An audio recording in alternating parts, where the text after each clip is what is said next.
I'm inviting you and welcoming you to deliver the third institute level colloquium.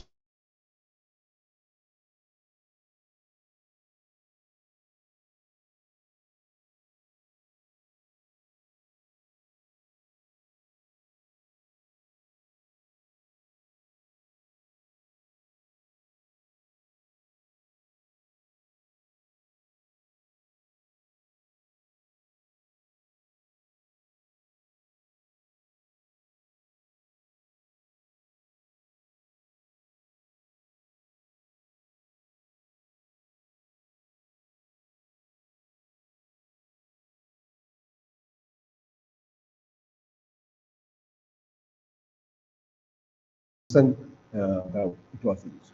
Okay, the EVM was first used. Okay, 1982 and 2018, the first time after all those Supreme Court has put those verdict that one that you have to be more answerable, you have to be much more, you have to be more transparent. So this VVPAT was introduced, and the first it was used in an election in the Nagaland. Okay, so that was the brief history. As I mentioned at the beginning itself, I do not know. I mean, I do not have much information that at least during that time when we are doing these things, the VVPAT was not used anywhere outside India. India was the only country which is there. Only thing about India is that we have huge numbers, everything. So we have almost like 82 crore registered voters in 2014 general elections. Okay, so you can imagine, and usually it increases between 8 to 10%. In 2024, it is 97 crore. So last election it was 97 crore. When we are doing this survey, we are expecting which is around 90 crore registered voter in cast their vote. Okay, so that's what it is. We have around 543 constituencies where they are going to put this one, and as I said, they have decided that everywhere the EVM machines will be used. Okay, that's what it is. Well, EVM, it was an, I mean, all of you have seen this one there, but it can accommodate, one machine can accommodate a maximum of 2000 volts. Okay, maximum of 2000 volts. Actually, this is a new version. This is a new version. The previous version actually was accommodating more than that, 3000 something. But the new version, what we are seeing it today, what we had worked on, these are basically having, it can take accommodate 2000 volts. Each machine can take maximum 16 candidates in a single balloting unit. But what they do, if there are, in India, you know that in some of the constituencies, there are huge number of candidates, so they add it in parallel. But they can do it maximum 4.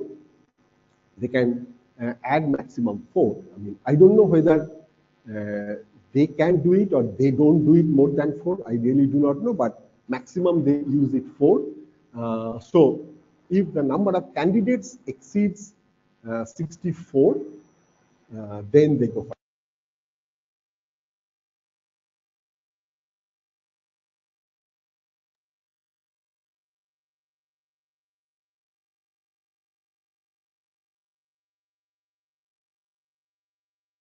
any paper ballots were used.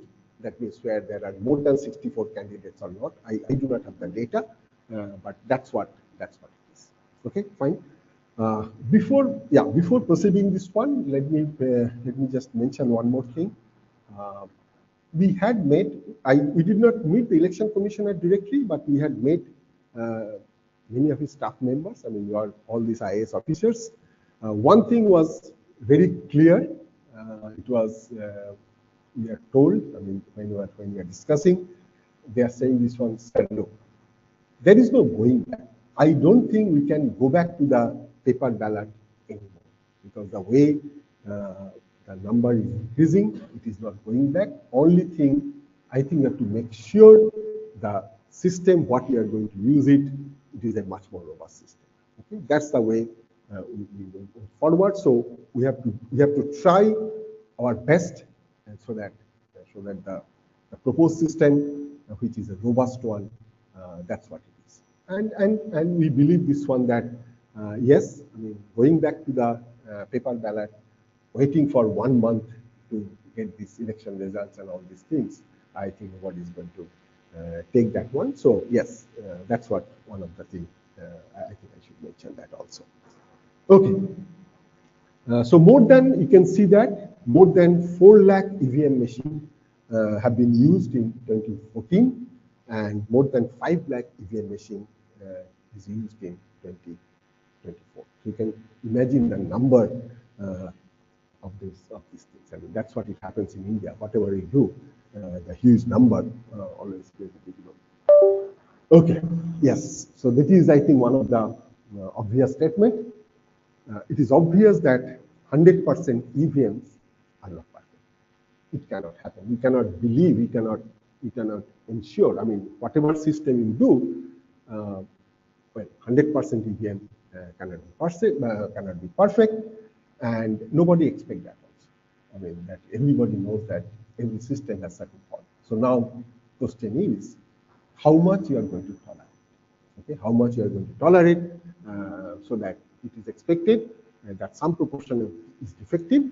So basically, that's what we are trying to find out, that maximum how much defective it can have.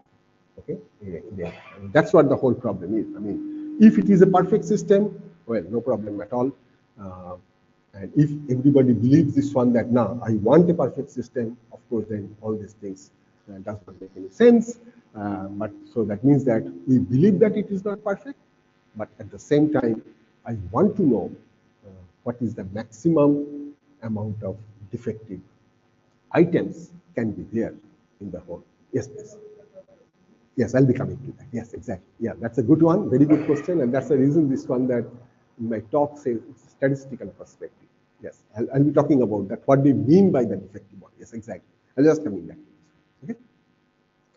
So, and we'll be talking about only that kind of defectiveness. Okay. So I'll be coming back to that. Yeah. So Supreme Court instructed the election commissioner to convince them as well as the general public about the fairness and the transparency of the proposed system.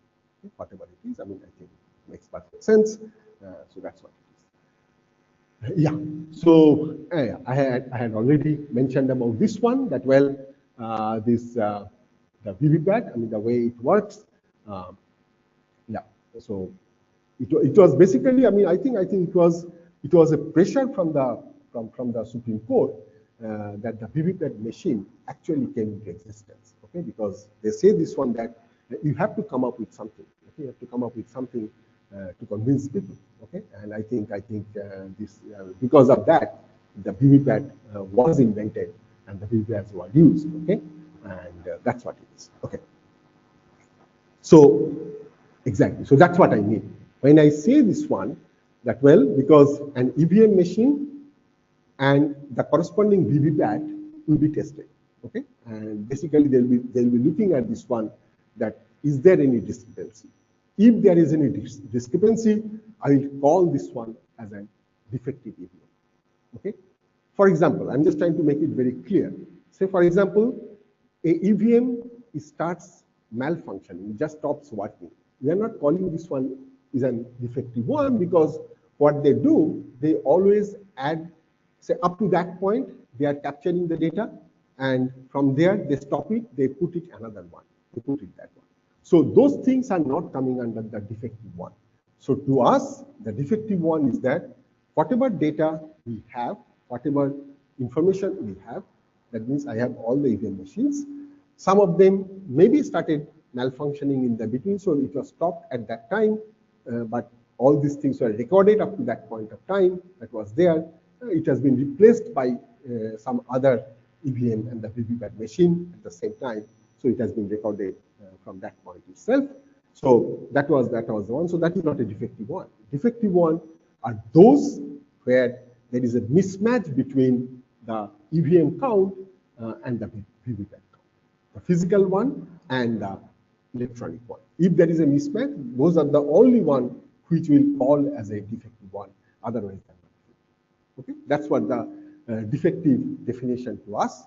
Okay, and that's what I think it matters whenever you are looking at the number of votes and things like that. Okay, so that's what the defectiveness definition to us. Okay, so yeah. So again, as I said, that well, some people are saying this one that well, let's go for a 100% verifications. That means go for all those 5 lakhs verifications one, but that EC says this one that well, it is too time consuming, it is not possible. Okay, so what is the solution? Okay, that's what it is. So again, some people are saying this one that well, let's go for at least 40% checking. Let's go for a 40% checking should be done just by several political parties. On the other hand, EC was completely on the other side. They said this was the 1%. Okay? So the natural question is, will it be arbitrary, just choose some number, or will it be based on some facts?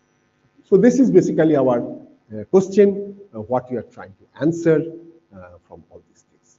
Okay. So let's look at some data. Whatever data which was given to us when we are meeting for these purposes. So from where they did the data? Well, they have got this data because they had already done several, all these EVM, it was used. VVPAT was also used in several small elections in the different places. So they have the data from there. So now what is the basis for it? The basis for it is that because the machines are being prepared in a similar fashion. Okay, the machines are being prepared similar fashions, and I did those assumptions also in a similar factory, in the similar equipment which have been used to create those machines. Okay, so that's what the data which was there till that time, and we have used that data for our make the final our final conclusions.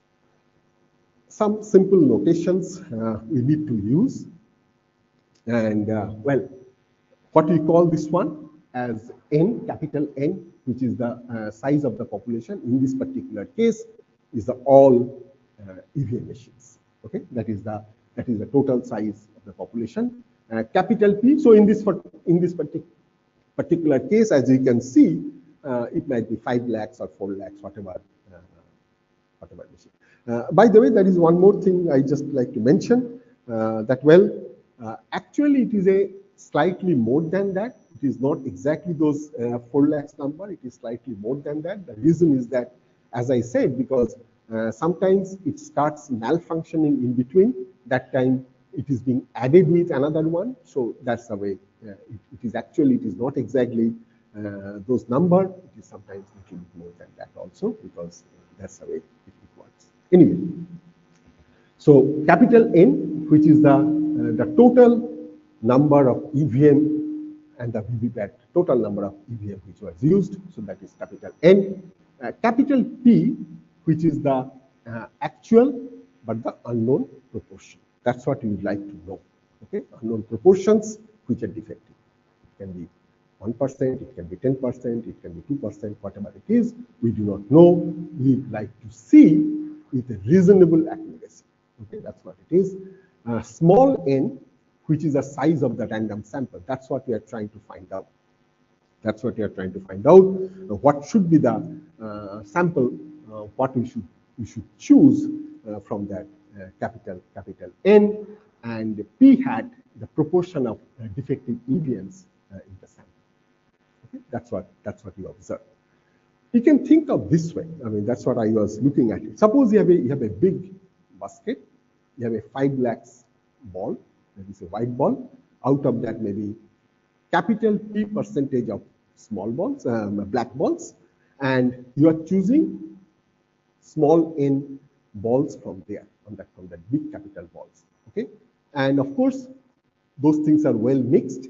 So you are looking at the number of black balls and the number of white balls out of the small n. So now, based on that particular small n sample, you want to predict what should be your capital P with a reasonable accuracy. Again, I'll come back to this one. What do you mean by the reasonable accuracy? I'll come back to that. But that is basically the problem if you put it like this. Well, what the first data shows that, well, as I said, that there are various states and the Union territories, those EVM was used, and what up to that point, what the data which was given to us, there are 843 randomly selected EVM machines were tested. Okay, the EVM machines were tested with the corresponding VVPAT, and the number of mismatch between the slip count and the electronic count, which is 0. Okay, so that was the data which was given to us, and so that means P hat, which is 0. So what we can say about capital P? That was the thing which was given to us. By the way, let me just mention this one. So far, I think few thousands the VVPAT and the EVM machines have tested. As far as I know, that's what I was checking it, because I was not involved in this after that. But I was looking at it, and it says this one now. Till now, there is not even a single mismatch. Okay, so I think it's a reasonable thing to say. So anyway, I do not have that data, but this data which was given to us, that they had this 843 VVPAT machine which was tested. Out of that, there was no mismatch, so P hat turns out to be 0. Okay, P hat turns out to be 0. So what we can say about capital P?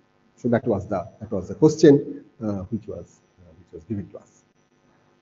So let me put the problem statement in a little bit more quantitative manner, and so this is basically that clearly the P hat, which is an estimate of P, clearly, because this is what you observe. P hat is a random quantity because you are choosing it at random. So because it's a well mixed, you are choosing it at random. So it's random quantity. So it is very unlikely that P hat is actually equal to P. Okay, it's very unlikely. It cannot.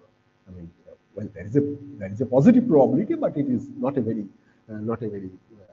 it's quite unlikely. Okay, so let me put it this way. So that's what it is, and yes, so that's what basically the quantitative statement. That is the only thing what we need.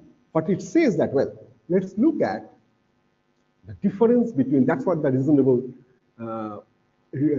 accuracy means. That means they are looking at the difference that the P hat, what you are observing it in the sample, and capital P. Yes, please. Depending on the sample size, it refers to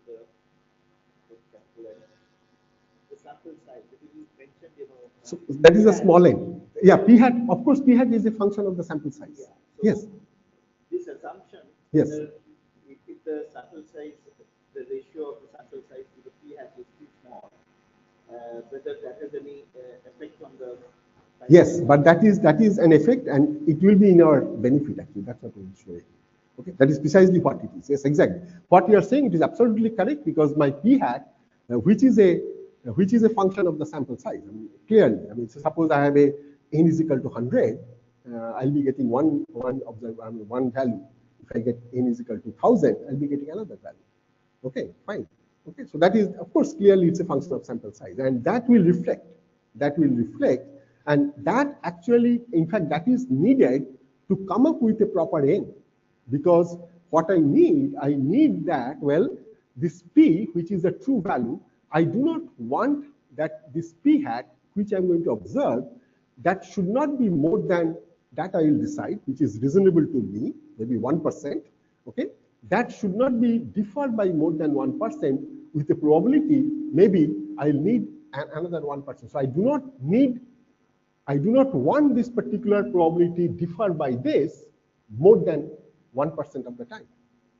That's what it says. Okay, so this it all depends on what kind of D and what kind of alpha you want. Okay, so We are just thinking that whether you are biasing it by presetting the sample size. no, I'm not presetting the sample size yet. I am just putting it, what is going to happen. I mean, suppose for a given sample size n, if I observe p hat, what is this one? Now, of course, at the end of the day, I have to decide my n. So this is the one, I'm not, for a given n, this is the thing what I want. I know this one that if my sample size is say 100, if I draw a sample of size 100, I'll be getting some p hat. But suppose I do not want my true capital P should not be more than the difference of the p hat, say maybe 0.01. I do not want it to be far away from 0.01 with a probability less than, again, maybe say 0.02 or 0.001, whatever I want. This is all will affect on the sample size. All will affect. I mean, this D and alpha definitely will affect what should be my sample size I'm going to choose. That's what will come. Okay, fine.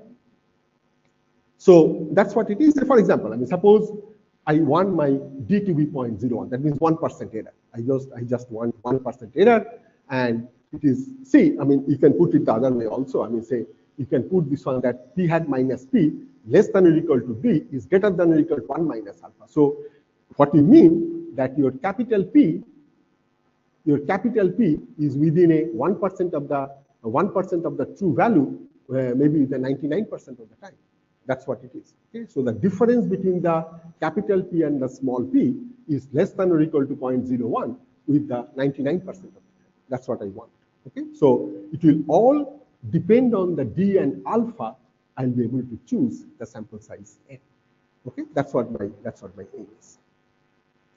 So well, alternatively, in this specific case, where I'm trying to use the data, I'll come back to the second question, what should be the n? But I'll be using this one because I have the data which says this one that since my small n is known, which is given to me 843, if D is mentioned, so suppose I told you this one that, well, you have seen this one that n is given to be 843.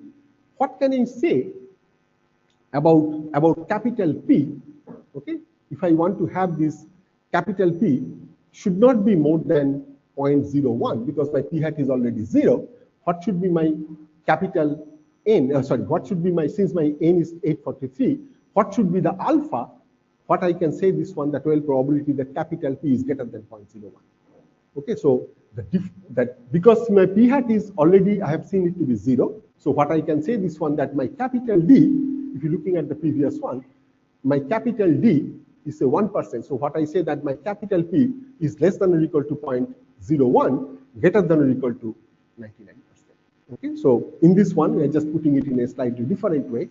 So can we find out what should be my alpha in this specific case because my n is known, and which is not a very difficult one. Yeah, that's what it is. N is equal to 843, D is equal to 0.01. What should be the alpha? And which basically says this one that since p hat is equal to 0, what is the chance that your capital P is greater than 0.01? The same thing, I'm just writing in a different way. And that is the solution first we are going to give, and then I'll be coming back to this one. Okay. Before that, I think let me put the assumptions clear before giving the solution. So these are the assumptions what we are making it. First of all EVMs are used in the election. That is a capital N, and that is a fairly large number, and that's the reason that we are taking it to almost infinity. Okay, that is one thing what we are looking at it here, because capital N is 4 lakh, 5 lakh, whatever it is a very large number, so it is almost like infinity. So we are treating as infinity. Yes, all EVM and the VVPATs are similar. That means they have come up to the same process. So that means I'm not saying this one that, oh, 1% is of this type, another person of this type. No, that also we are not making assumptions. All of them are of the same process, came up from the same process. So they are of similar nature. They are of the similar nature. And not only that, this is another, I think, one of the strong assumptions you can say there is no systematic bias in assigning to different states or the different constituencies. Okay, so there is basically they are being assigned to different places in a random fashion. Okay, so there is no systematic bias in assigning this one. So at the end of the day, what is important that the random sample works. That means when I have a, as I said, I have a 5 lakhs, 4 lakhs balls. Some of them are black, some of them are white. All of them are well mixed. All of them are well mixed, and I am trying it a sample of size. That's what it is. Okay. So now, yes, and this is the only result, and I think it is one of the strongest result we have seen in probability. That's what we'll be using it here, and this is the only thing what we need for these things, and it can be stated as follows. Okay, I think all of you know about the normal distributions, and that's what it says, that if the sample size is large, that means the small n, okay, the number of samples if you draw, if that quantity is large, then if you're looking at this quantity, this p hat, which is a random quantity, of course, that will be a random variable, okay, that will vary. So what it says that the p hat is normally distributed with mean capital P and the variance in capital P times 1 minus P by n. And there actually the n is coming into picture. Okay, there actually the your n will be there. Okay, so what it is happening that your p hat, which is approximately normal distribution with capital P, and variance is P1 minus P by n. And I think if you're looking at the picture, I think it can give you some idea about it. So what I'm looking at it here, I'm looking at n is equal to 500 and small p is equal to 0.01. Okay, actually it is not small p, it is a capital P. It is capital P is equal to 0.1, it is capital P. Capital P is equal to 0.01. And if you're looking at your p hat, the p hat, if you plot the histogram of the p hat, which will be approximately looking like that. Okay, your center will be at the point 0.01, and of course there is a variability, and the variability will be captured, which is coming from p times 1 minus p. That's the variability of that particular part. Same thing, if we have n is equal to 5,000 and capital P is equal to 0.01, so you can see that the effect of the sample size, and you can see that if you plot the histogram of the p hat, and it is a much more swinged, okay, because the variability has decreased, because the variability previously was p into 1 minus p by 500, now it is 5,000. Okay, so the variability has decreased, and that is being pictured, that is being shown. Okay, so that's what it's going to happen. Okay, so yeah, so this is one thing what we can see, that suppose I have a normal distributions with certain mean mu and the certain variance sigma square. Okay, so it is a normal distribution. It has a certain mean, which is the center. It has a certain variance, which is the how much it is spread. I know exactly how much it is if you take it out greater than C or less than C, how much that probability, you know exactly. Okay, so this probability that your mod x, that means that x is greater than C or x is less than minus C, you know exactly. So if you just make it the what we call the standardized, you just subtract the mean divided by the standard deviation, then you can see that these are the simple probabilities of what you have. What it says that, well, if you're looking at the nice symmetric curve, if you're looking at outside, which is outside the z, so if you're looking at that z is equal to 1.96, that means greater than 1.96 or less than 1.96, that probability becomes equal to 0.05. Similarly, if you go further away, 2.58, greater than 2.58, less than 2.58, the area becomes, alpha becomes 0.01, and so on. So if you go more than +4 or -4, the probability is almost like the same. Okay, that's what this particular P gives me, and that basically gives me to get my N. So what it tells me that T, which is I'm subtracting the mean, I am dividing by the standard deviation. So if you just simply calculate that, so in terms of Z and D, you can get the N. Okay, so that means if you fix your alpha, which is in terms of the Z, so if you fix your alpha and D, you can automatically get N in terms of capital. Okay, so suppose whatever you want, I mean, suppose you want your D to be 1%, so it is 0.01.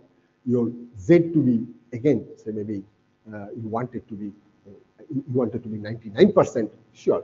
Okay, so you can choose your Z accordingly, and then you can get your N. And this tells you actually a very, very conservative estimate, because N is equal to this quantity. That's what I had mentioned it here.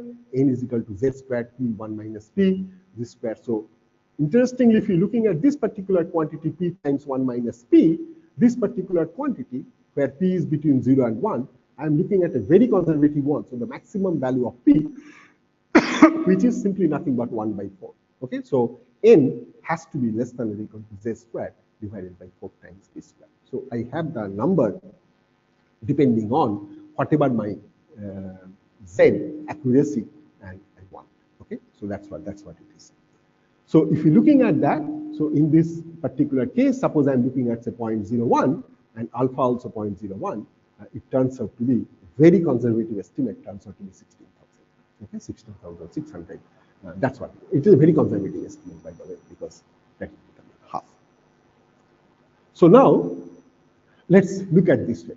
So the past election across this one, as I said, there are 843 verifications were done. All of them were 0.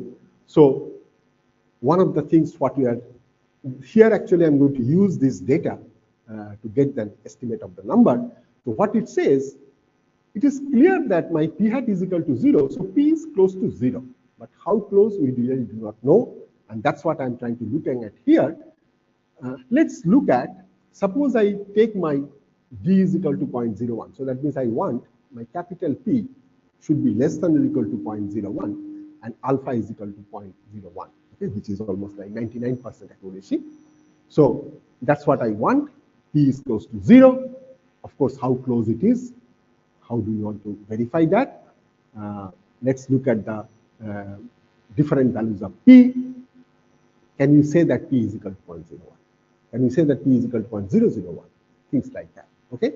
So let's look at the different chances, okay? If you put P is equal to 0.1, what is the chance that out of those 843 situations, you'll be getting 0 sample, okay? That's what it says, okay?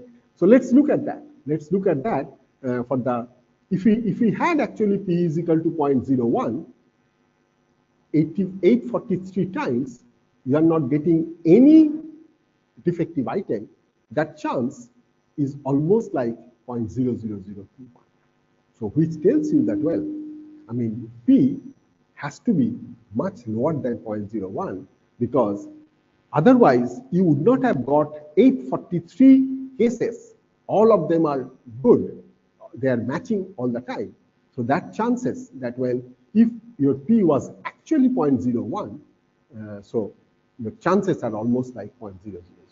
This is very, very small chances. So that means your P has to be much smaller than that. And that also here, make a small table. And what you can see that, well, if your P is equal to 0.01, which is almost like this, if P is equal to 0.005, which is like 0.1%, if P is 0.001, it is only 43%. Okay, so you can see that if your P is actually, if you have seen this one, that it is less than 0.5%, the probability is very low, which is less than 1%. That P is 0.001, that means 0.1%. Okay, that probability is around 50%. Okay, so you can see that your P has to be, I mean, we believe this one that it is between 0.005 and 0.001.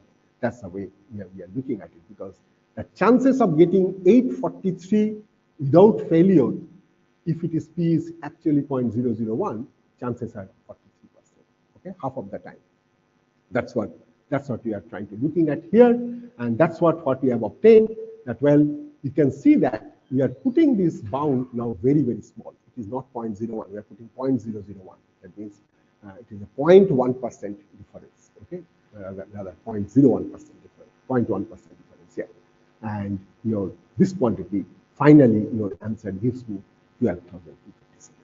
Okay, so that's the one what we had presented. That, well, out of that if you test 12,237.1, then well, you can get this kind of accuracy, 0.001 accuracy, with a probability of 99.9%. Okay, 1 minus 0.001, which is 99%, 9% accuracy, you'll be able to get that.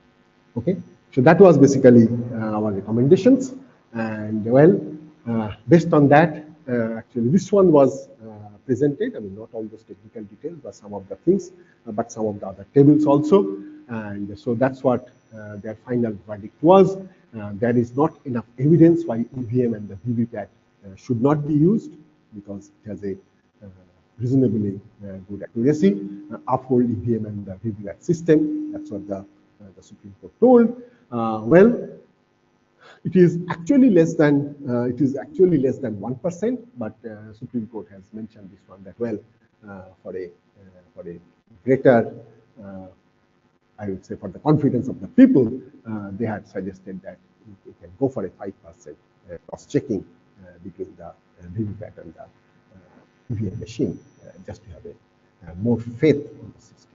Okay, that's what they had suggested, and I think with this, we'll stop it. Thank you. Thank you.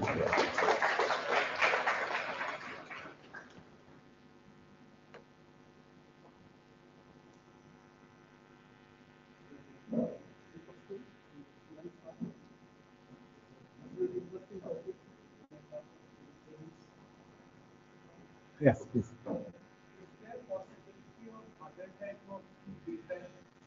Oh yeah. There are several possibilities. I mean, there are, in fact, that was the one which was being actually, there is another team which was looking at the hardware part, and it was basically chaired by actually he is now the director of IIT Kanpur, Professor Rajat Muna. He was heading that group, and they had proposed. In fact, just few days back, if you remember, that there was a comment. I think it was made by, most probably by Elon Musk, that all the EVM machine can be hacked and things like that. Then he came up and he defended that. And he had mentioned this one, that how our system, how all this EVM machine has been done, and how and why it cannot be done. So yes, I mean, there are some other hardware issues which, of course, I'm not capable of saying anything on that. Yes, but there are some. Yes. See, one of the defects which I had mentioned, that, as I said, that one, it can start malfunctioning, but that does not mean that it gives a wrong result. Okay, it stops functioning, or it stops. So that time, what they do, that they simply stop that one, they put another one. Actually, they replace that one.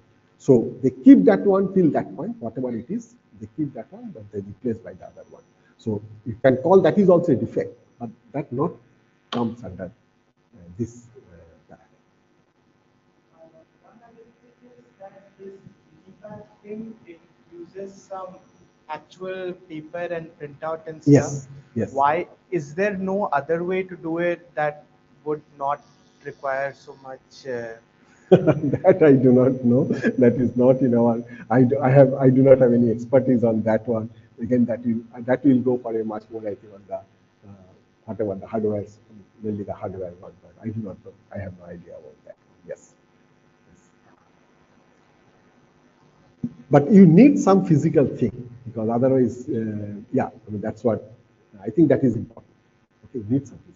Yes, please. So you showed in one EVM only 2000 watts can be registered. Yeah. Why? Again, I think that is there. Again, that is there. It's nothing related to. See, as I said, I mean, previously, actually, it was more. It was 3000 something, but the new version, which is actually less, which is 2000. I don't know the reason. Again, that is not in my area also. So I didn't. Yes. 5 lakhs was used actually in 2024 because I was actually I was just dividing the number, nothing else. I did not do anything else. Our recommendation is around 2000. Yeah. Exactly, absolutely.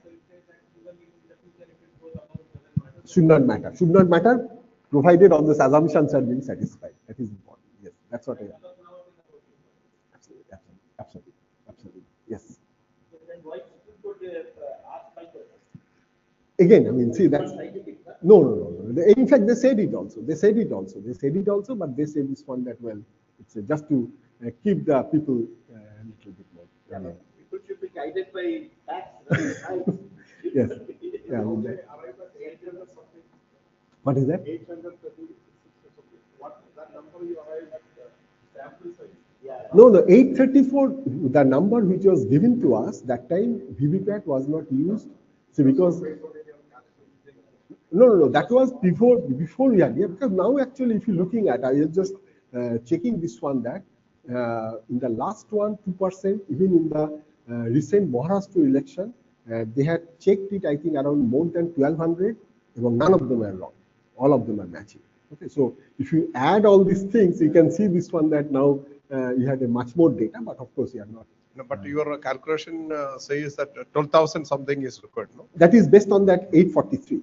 That is based on that 843. I mean, that is. Yeah. Exactly. That was based on the data. What was that? Was 1%. 1%. Yeah. Yes. So my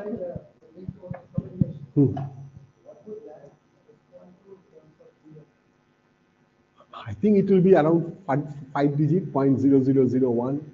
We have not calculated it. Yeah, definitely it will be that. Definitely. Yeah. So your alpha might be again will be again maybe 5-digit and then 1, 50 and 1. So you can. Yeah. 99.9999%. Have they used any sampling techniques for arriving at that 846, 853, that number? Which one? That number that given to you, that 853 or something? No. That I don't think they had done it.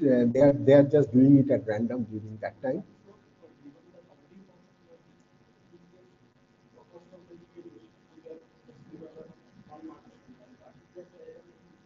That number they had given it to us, and they said this one, those things they have collected under the different, whenever the different elections were going on from the different places. No, they did not tell us that from where and how they have collected this. I mean, apparently they said this one, it was randomly collected. That's what they said. Yes, please.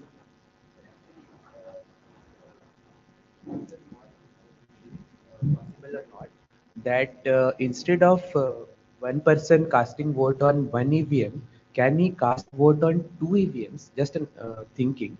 Yeah. Then maybe those two can be cross-checked just within themselves, not outside person. Just within themselves, we can make the monitoring mechanism, and whichever votes were not matched with the two EVMs for that single person can be discarded. Sir, did you get the? No, just repeat once more. Yeah, actually, like instead of one person using just one EVM, if the one person uses two EVMs, just an example, and the two EVMs can intercheck each other. Not any outside person cannot check that thing. Just the two EVMs can intercheck each other votes, and if it does not matches, then that vote can be discarded. Like that. Can we do like that? I don't know how practical it will be. I think that is that when you are looking at that, just think about the number. I mean, just think about the number that when it comes out to be almost like 90 crore. Okay, just repeating it 180 crore. Yeah. I'm not sure how practical it will be. Yeah. Yeah, exactly. I think those are the pilot surveys has already been done before coming to that one. Yes, exactly. So that's what I think when you are asking the question, is there any other defective one? Those things have been checked before that. Those are the hardware checks, which was definitely those kind of things. It has been done, which was coming before existence. I mean, before coming to this one. But after that, when it is already in use, after that we come into play. So far, how many tests have been performed? That's what I'm saying. I mean, even I was saying, if you're looking at that in the 20, if you're looking at the 5% one, I mean, you can easily see this one, that 2014, but 2019, 2024, it was there. I do not have the data about the 2024, how many of them were whether matched or not. I was just checking this one. In the Maharashtra election, none of them were mismatched. So far, all over India, has there been found any mismatch? I think that's what I was being told informally, but I do not have the formal data. Let me repeat that. Okay. Yes, that's what I was being told. That's what I think once Professor Rajiv Karandikar was, we were having a meeting and he was mentioning that one in a different count. That's what he has mentioned, but I do not have any formal data, so I cannot, Thank you. comment on that. Yes. Yeah, so my question was about the nature of here. It's about the nature of the defects. It's not related to this. So when these machines are actually made, they are calibrated, tested, and sent. But over time, some of these they have some shelf life, right? So considering that these machines, I do not know how it is done, but they may be used over some time. So over time, these calculations also, are they expected to change because the same machines may be used again, or there's a time evolution in terms of when it was made and so on. So even though your calculations now assumed something based on when they were made, yeah, but that we do not know. I mean, that is, yes, exactly. I agree. That's the reason we say this one, that we come up to this point based on the assumptions. And now, if the assumptions being not being no, satisfied, because one thing can be done is when the company itself can tell that they have some shelf life. I agree. Based on that shelf life, one can also make agree. some calculations. But I think all these things has to be done before putting these things in that one. Yes, exactly. So what we are talking about after. After.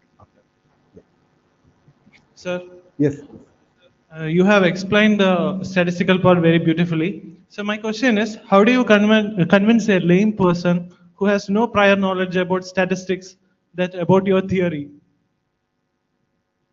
Well, I mean, how do you expect that one? Yeah. I mean, but that's important. That's also important, no, sir. There is only institute that is in Delhi. So rest of the other persons, like me, who don't know anything about the statistics, how do you convince that your theory is good or the EVM is good? You can trust in that. No. Just repeat once more. Maybe. So you are an academician that you have proposed a theory that the EVM is reliable. Yes. So how do you convince a lame person who doesn't know about statistics? It's okay, sir. It's okay. But how do you explain, convince the subjects? No, I think nowadays it is not that difficult to convince people. That's what I try to do when I go to my first year class. I think do it by simulations. Okay, you just go to the class, you do it in the computer. Well, suppose that's the reason I give the example. Suppose you have a big bag which has 5 lakh balls. Out of that, some percentage are black and some percentage are white, and you draw the sample. And one of the best way to observe this one, see, we did not have that opportunity when we had studied, but now at least the students have that opportunity, and that's what we do in the classes. You do the simulations in the computer, and you just simply draw. You do not need to know much. Okay, you just need to know maybe class 12 things. You can draw the sample and you can see how the curve looks like, how do they vary and things like that. Exactly. That's what it is. Okay, so it is, yeah. Yeah, I have a question. Yes, please. It appears like your assumptions have been made just to make your sampling easier. Of course, definitely. No, that's a convenient assumption, isn't it? For example, you are picking EVMs, possibly where booths are having only some 100 people who voted. Yes. Is it a good choice then? That you're not really concerned about. All you're picking is get me some random EVMs. I agree. So that's the reason this one that, see, the two ways it can be answered. One way is that when they're talking about this 5% when they're doing it, actually they are not doing it completely random manner. They are actually doing it, what they call this one as a systematic sampling. So they are doing it some from here, some from there. So the total becomes 5%. So basically they are looking at the places as you are exactly saying this one, that well, where there are small number of EVMs. So they are trying to get the representative sample. Okay, that's the way they are collecting this 5%. So it is not they are doing it as a completely random manner. No, they are doing it in a systematic manner. Yes. So that's the way it has been taken care of in some sense. Okay. Yes, I mean, that is definitely that's an important thing. Yes, I completely agree. Yes. Sir, now actually, according to your sample space, the discrepancy between VVPAT and EVM was actually 0, right? Let's say now we get in some sample space, we get some discrepancy, and then that is well within the statistical limits. It means it is inside the confidence interval. So if it is inside the confidence interval, will they again check the EVM, or because it is inside the confidence interval, you may declare all the EVMs No, I are mean, perfect? see, confidence interval in the sense with how much of confidence. Yeah, that's what it finally boils down. I mean, but now you have got what the discrepancy you got was 0 actually in the according to your data. Whatever the data which was given. Yeah, let's say now in another sample space you get some finite value, but which is well within the confidence interval. Let's say, and will they check the EVM again, or will they declare that because it is inside the confidence interval, most of the EVMs are good? I see. Okay, you are talking about that. What happens during that? Yes. Oh, I see. No. I think if I know it correctly, if I remember it correctly, that's what I think it is. It is true also that if the EVM is not matching, I think they. I do not know whether they repoll at those places. Suppose this EVM is not matching in some of the constituencies, I think they do repoll in those places. That's what they do. Okay, but it has not happened yet. I mean, so far. Recounting is there. Recounting is, of course, they do it. But the recounting and the repolling is a different. Repolling is that, yes. I think they do the repolling. Yes.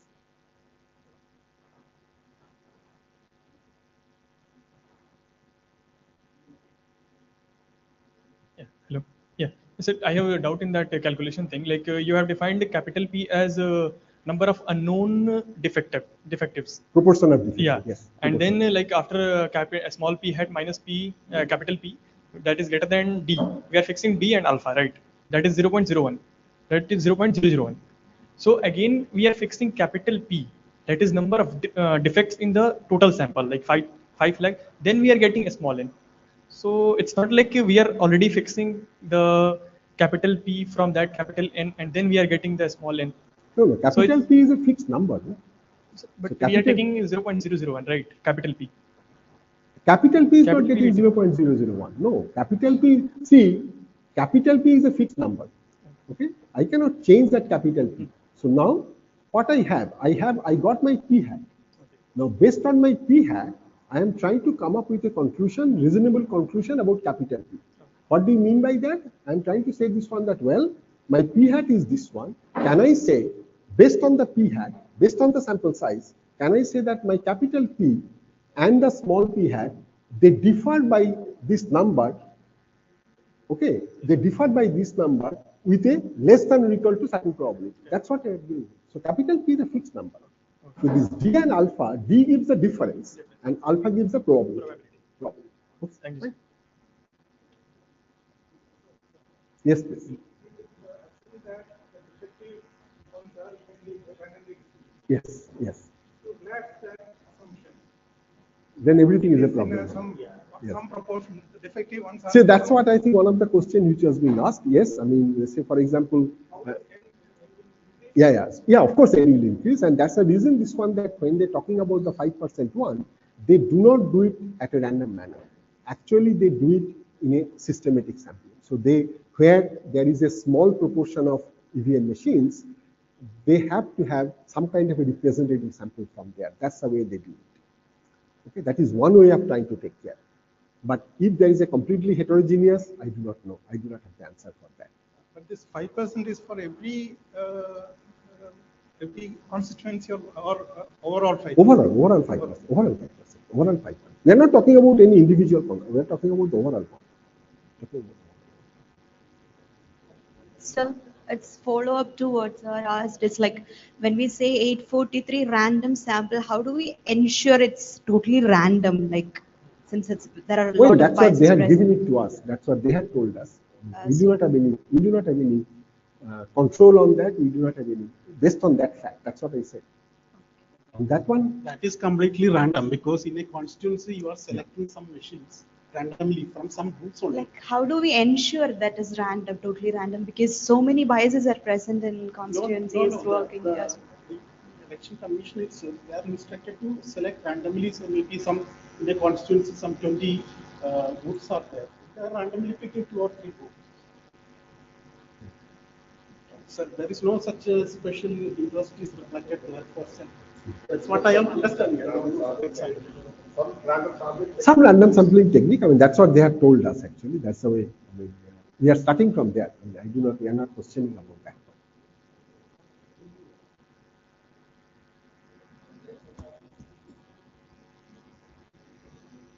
So you said define the defective as the VVPAT and EVM should match.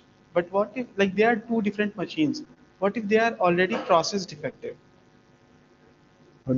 So process defective, like in statistical quality control, we do like proportion of process defective, right? No, that's a different. That's what I said. No, that what we are looking at it, the defective from this point of view.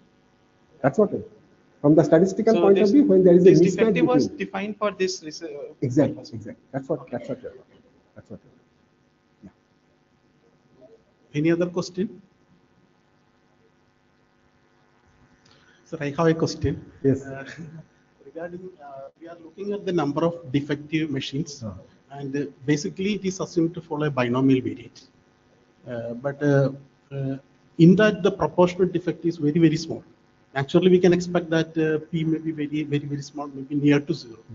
But for computation, you are approximating this distribution, binomial distribution with a normal distribution. Yes. But in that case, P is very, very small. So how good the approximation will be? Usually when you approximate binomial with a normal. No. That's the reason this one that we had given that you can see that we had given the very conservative estimate also when the P is equal to half. Oh. That's what we had given. Situation only we can. Exactly. That's what we had given. Okay. Any other questions?